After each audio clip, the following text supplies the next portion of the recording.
tanong ng mga fans tungkol sa usap-usapang pagganap nila sa sikat na Korean series na Crash Landing on You ay nagkaroon pa ito ng ingay sa social media. Litas na ngayon na sila na ang usap-usapang gaganap ng serye na tampok di umano ang mga sikat na kapamilya idol sa industriya. Sa isang pahayagan, sinabi nito na mainit na ang pangalan ng dalawa na posibleng gaganap sa trending na palabas sa ibang bansa. Ang Korean series na Crash Landing on You ay ang kilalang serye ng Korea kung saan marami na rin mga bigating actors at actresses ang nagsipaganap sa nasabing series, kaya sa Philippine adaptation nito ay excited ng lahat sa bagong atakin mga kapamilya stars. Alam naman na lahat kung gaano kasikat ang King Pao na kung saan marami sa mga fans ang susuporta if sila na ang gaganap sa iconic na mga karakter. Ang mga fans ay di na makapaghintay sa kanilang bagong serye na The Alibi, plus ito pa ang bagong na-link na serye sa kanila. Marami naman na sabing magiging hit ito na serye ng ABS-CBN tulad ng patangkilik ng mga viewers sa nakaraang serye ni na Kim Chiu at Paolo Abilino na What's Wrong with Secretary Kim. Talagang hindi nabigo ang ABS-CBN sa Philippine adaptation na yun dahil mas inaabangan ng mga sunod-sunod na episodes nang nag-stream ito sa Kapamilya Channel at digital platforms. May mga fans naman na nagsabing iba naman talaga ang King Pao sa pagganap sa mga serye o di kaya ay serye mula sa ibang bansa dahil magagawan talaga na ito ng break ang bawat karakter. Kaya sa bagong usap-usapang Philippine adaptation na naman ay isang matinding pasabog na ito sa lahat ng mga tagahanga. Susuportahan talaga ito ng mga tao dahil iba ang atake ng dalawa sa isang adaptation. Excited na ang lahat sa proyekto na Crash Landing on You na ayon pa nila kaabang-abang ito dahil ang original series ay maganda ang pagkakagawa. So sa Philippine version naman ay makita natin kung paano bibigyang buhay ng mga artista ang buong kwento. Ayon pa sa chika, maraming aabangan nga ang mga manonood dahil ang serye gagawin sa ibang bansa dahil sa labas ay may sapat na teknolohiya para mas mapaganda pa ang buong storya. Dahil sa balitang ito ay marami na agad ang proud sa King Pao lalong-lalo na sa ABS-CBN dahil sa ipinagkatiwala ng network ang mga proyektong bagay talaga sa kanila. Nakakatuwa nga dahil kahit hindi pa naipalabas ang The Alibi ay sunod-sunod na agad ang mga serye ni na Kim Chiu at Paolo Abilino. Hintayin na lang natin kung ano ang magiging susunod na hakbang ng mga kapamilya. This time naman ay masabing isa talagang pasabog ng King Pao kung sa kanila ito ibibigay. Ayon pa sa chika noon na nagkaroon na ng usap-usapan sa King Pao na sa kanila ibibigay ang proyekto. Naganap pa ito nitong nakaraang taon kaya excited na ang mga fans sa mga proyekto ng King Pao. Iba talaga ang pagmamahal ng fans sa dalawang kapamilya stars. Nakita naman talaga ang husay nila sa pagmamahal ng fans sa pag-arte. Hindi ka naman siguro susuporta kung walang nakitang maganda ang mga fans sa kanila. Marami naman talaga ang nagsabing sana hindi na magbago pa ang desisyon ng producer para magkakaroon na naman ng pagkakataon ng mga fans sa bago ng serye sa Kapamilya Network. Grabe na talaga ang King Pao dahil pinasabog na ang mundo ng social media. Ngayong oras ay pinag-usapan pa rin sa social media ang kanilang The Alibi serye. Ang serye na ito ay walang sawang sinusuportahan ng mga fans kahit hindi pa ito nakaroon ng airing date. Kaya excited nga kung magtutuloy pa mga magagandang bagay sa King Pao sa mundo ng showbiz. Kita naman sila matagal sa industriya na magkakasama ngunit ang chemistry na meron sila ay nakaka-proud.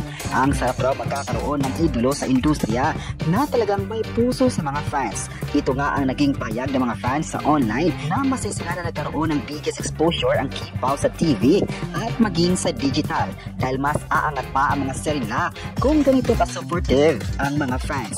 Ang kanilang proyekto naman ay tumatak sa puso ng mga tao kaya hindi na talaga maiiwasang hindi ito susuportahan. Aabangan pa talaga ng mga fans sa mga susunod na updates ng King Pao sa mga proyekto at kung paano nga ba mapupunta sa kanila ang seryeng Crash Landing on You.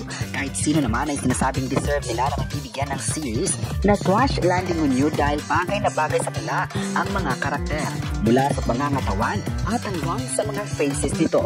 Hindi lang isa ang nagbibigay ng love at support sa dalawa dahil pati na ang mga matatanda ay solid King Pao na rin. Marami nga sa mga naunang video ang nagkomento na hanggang nabubuhay sila, mahal nila ang dalawa. Nagalingan raw sila sa mga proyekto na kinabibilangan nila kaya ganito ang naging outcome ng paghanga nila sa Kapamilya Stars. Let's support na lang daw sa mga seryeng pagtatambalan ng dalawa at patuloy na isigaw ang pangalan ng King Pao.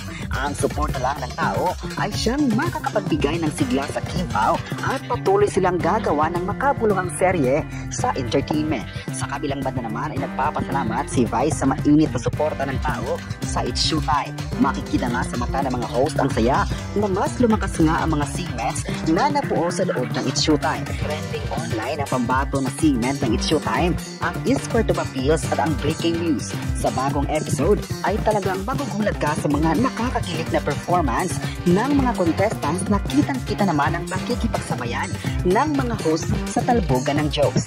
Di rin nagpapahuli si Vice Ganda sa pagpapatawa sa lahat ng madlang people at sinabing proud sila sa nakuwang kasikatan ng show. Maalalang masaya ang buong grupo ng It's Showtime noon noong naipasok nga sa bagong tahanan ng It's Showtime sa GMA Network. Ayon pa sa payag ni Vice noon, masaya sila na may bagong tahanan ng It's Showtime kung saan excited ang lahat sa napaka-supportive ng mga kasama niya sa trabaho para lang sa pagpapasaya ng madlang kapamilya at kapuso. Thankful naman si Vice sa mainit na suporta ng tao mula sa online at free-to-air television kaya hindi niya makakalimutan ng love na ibinigay ng mga viewers. May netizens naman na nagsabing kaya nagkaroon ng magandang exposure ang It's Showtime ay dahil sa hindi matatawarang suporta ng tao sa segments at maging sa buong production. Ang pakikisa sa mga hosts at contestants ay siyang dahilan na naging consistent pa rin ang programa at umabot ng 17 years sa industry. Kaya hoping talaga ang lahat sa mga pasabog pa ng It's Showtime at kung paano nga nila maipapakita ang galing sa ratings game. Maraming ang inihandang sorpresa ang It's Showtime kaya aabangan talaga ito ng mga kapresko. Hindi naman talaga magpapahuli ang It's Showtime sa pagbubuo ng mga magagandang contents para lang sa mga manonood. Tingnan din natin kung ano ang estado ng ratings kung matutuloy na ang back-to-back ng show ni Willie at Eat Bulaga sa TV5.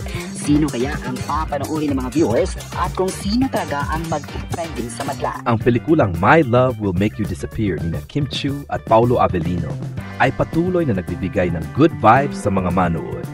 Isang viral na reenactment ng kanilang iconic na eksena kung saan nabangga ni Paulo si Kim sa gitna ng ulan at nagkatinginan silang dalawa ang muling nagpasaya sa mga tagahanga. Sa reenactment na ito, isang babae ang gumanap sa papel ni Kim habang ang kanyang ka-eksena ay gumanap bilang Paulo. Super intense ang delivery ng linya ng Fanny na sumisigaw sa kanyang dialogue at itinulak pa ang kapareha. Tawang-tawa ang mga Kim Pao fans sa pagtatapat ng mukha ng dalawa, nagahibla na lang at maghahalikan na. Di kinaya ng pagkailang, tumili na ang alter ego ni Kim at nagtatalon sa tuwa. Binuhat naman siya at inikot ng alter ego ni Paulo. Kuha ang reenactment sa compound ng kapamilya na nilagyan ng props na tulay at lamppost. Caption nga ng nagpost sa X na si Hey Purple. Ah! Aliw, kabahan ka na daw, Prinsesa Chinita. Ang pelikula ay kasalukuyang mapapanood sa Netflix. Para sa karagdagang impormasyon at mga eksena mula sa pelikula, maaari mong panoorin ang mga sumusunod na video. Mga detalye ng pelikula.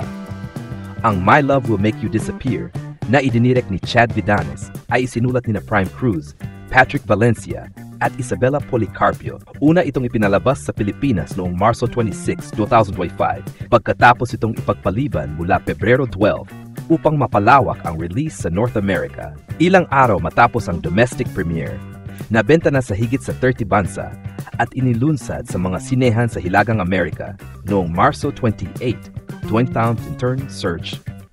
Tagumpay sa takilya.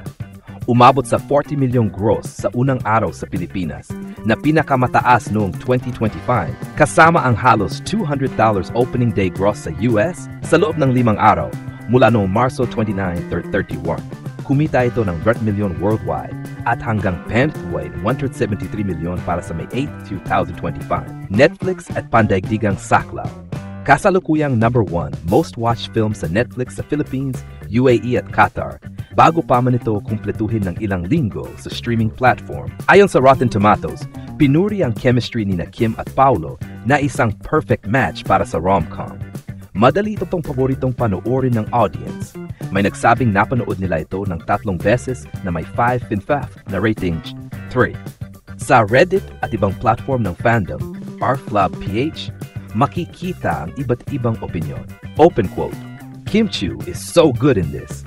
Kahit may ilan na nagsasabing maganda ang chemistry, ngunit kulang sa material ang script at rushed ang pacing, habang ang ilan naman ay kinilala itong feel-good vibe, white noise while working, at enjoyable kahit simpleng story. Buwad ng dagdag, director at writers, Chad Vidanes, script ni na Prime Cruz, Patrick Valencia, Isabella Policarpio. Petsa ng release, Marso 26 PH, Marso 28 North America 2025. Performance: 40 Men Manor opening day, 173 global gross sa May 2025. Number 1 sa Netflix PH, UAE, Qatar. Tinatanggap para sa puro kilig at magandang chemistry, kahit may kritisismo sa lalim ng kwento at character development.